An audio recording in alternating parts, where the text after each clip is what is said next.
Nós já vimos o que é indutância mútua e como ela é definida em função da relação entre a corrente que passa em uma bobina ou espira e o fluxo que é produzido em uma outra bobina ou espira. E vimos também que a relação de indutâncias mútuas de uma bobina ou espira para a outra é igual, independente de qual espira ou bobina nós escolhemos como a fonte de campo magnético. Então, uma relação física bastante interessante.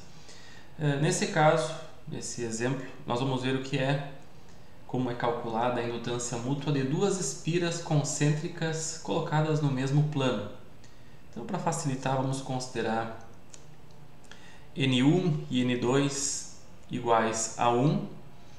E também temos dois raios, um raio 1 dessa espira maior e o raio 2 da espira menor.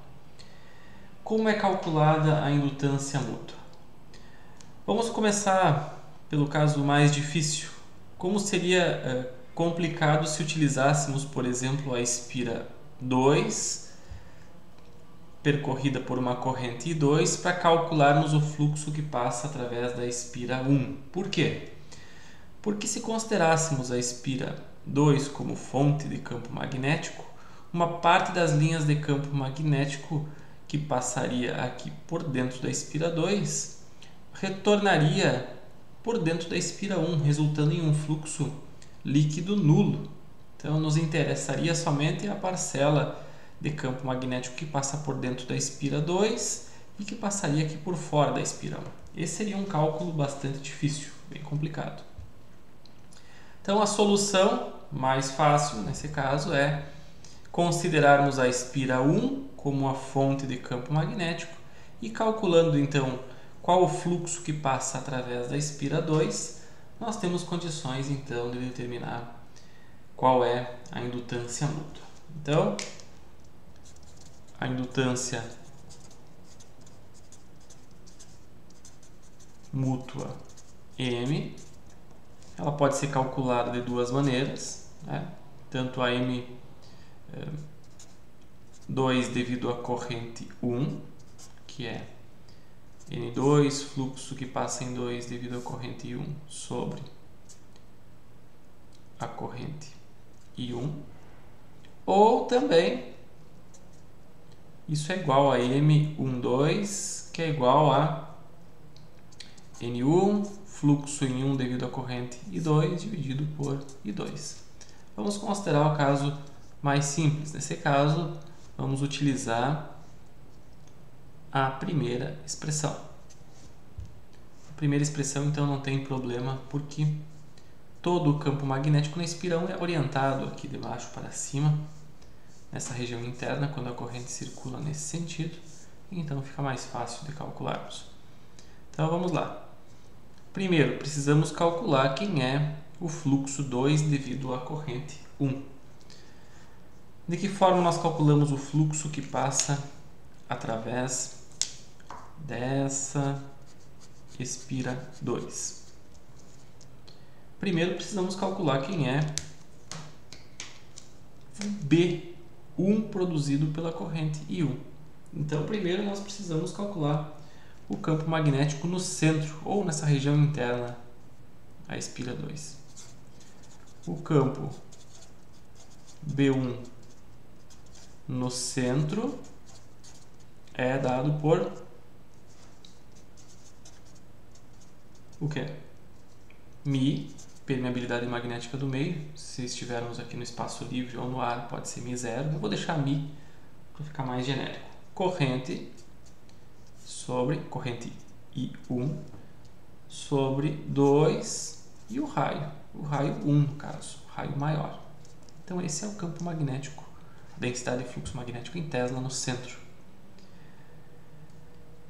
Então, se nós considerarmos para R1 muito maior do que R2, podemos considerar o campo magnético praticamente uniforme nessa região. Então, B1 será considerado uniforme.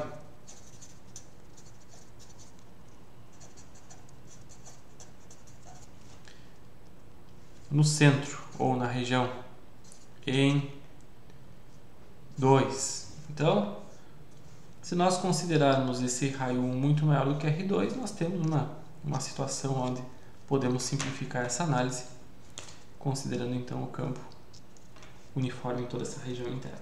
E assim nós conseguimos calcular quem é o fluxo 2 devido à corrente I1.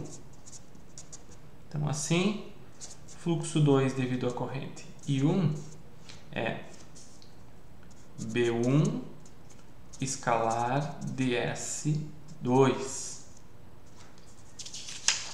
B1 escalar ds2. Aqui faltou a direção, né?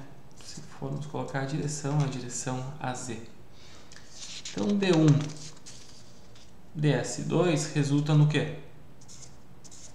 Mi corrente I1 sobre 2R1 AZ, produto escalar. Aqui também o elemento diferencial de superfície aponta na direção AZ. Ele é ρ de φ, na direção AZ. Com ρ variando de 0 até R2 e φ variando de 0 até 2π radianos. Então, com isso, o fluxo 2 devido à corrente I1, já fazendo aqui o cálculo direto, né? Toda essa parte aqui é constante, aqui resultará em uma área da superfície, então tudo isso vai ser simplificado por vezes a área, onde a área é π vezes o raio 2 ao quadrado. Então, esse termo aqui é a área da espira 2. Com isso, então, temos a expressão do fluxo. E agora sim, podemos calcular a indutância mútua como sendo número de espira 2, que na verdade é 1, fluxo que passa na espira 2 em função da corrente I1 dividido pela corrente I1. Então, aqui fica Mi, corrente I1, π R2 ao quadrado, 2R1, corrente I1. Então, aqui simplifica. Chegamos à expressão da indutância mútua de duas espiras concêntricas colocadas no mesmo plano. Indutância mútua em Henry é Mi, permeabilidade magnética do meio onde elas estão, π raio 2 ao quadrado sobre 2 raio 1. Olhando para a expressão e fazendo uma análise dimensional, Mi é a permeabilidade magnética em Henry por metro. Então, Henry por metro, aqui já tem metro no denominador, fica metro quadrado. Com metro quadrado aqui sobra, então, Henry. Então, olhando dimensionalmente, nós temos condições de, pelo menos, verificar se não há algum erro, né? O que isso significa? Bom, quanto menor o raio 2, menor a indutância mútua, menor o acoplamento magnético que existe entre as duas espiras. Num caso extremo onde R2 igual a R1, R2 igual a R1, então aqui teremos uma simplificação, fica Mi, π, R1 dividido por 2, né? Teremos então uma indutância mútua definida dessa maneira, quando temos o máximo acoplamento magnético. Então, essa indutância mútua ela tem um significado, ela dá uma ideia do quanto de fluxo magnético é compartilhado por duas espiras, como nesse caso, ou bobinas, se nós tivermos N1 e N2 diferentes de 1. E isso dá uma ideia, então, de como ocorre o compartilhamento de fluxo magnético entre diferentes circuitos, né? Entre diferentes bobinas, enfim, diferentes elementos que produzem campo magnético.